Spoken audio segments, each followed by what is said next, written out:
I have faithfully reviewed all the Civic Type R and the second Mini GT casting, the Liberty Walk Nissan GTR, which I consider the best Thai cars of 2018. And today, the GTR meets its very contender, the latest Mini GT Skyline GTR in matte grey version.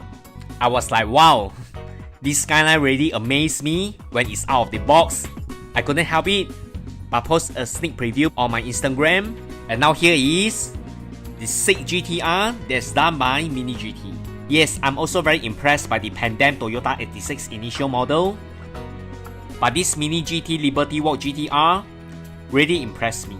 Let's take a quick look at the package. Comparing it with the light blue packaging, this looks really understated and muted.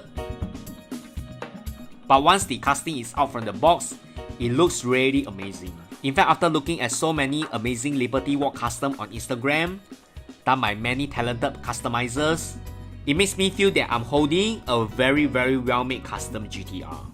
On close up, I'm very impressed with the details. I'll just let the visual do the talking.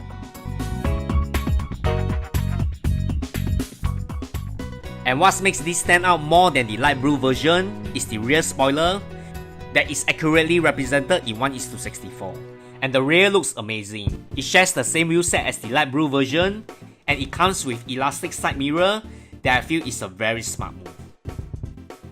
Overall, I feel Mini GT won the mini car game by producing these two awesome Liberty Walk GTR at a very fair price point.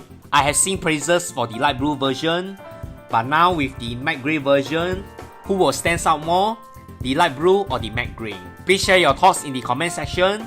Thanks everyone, bye!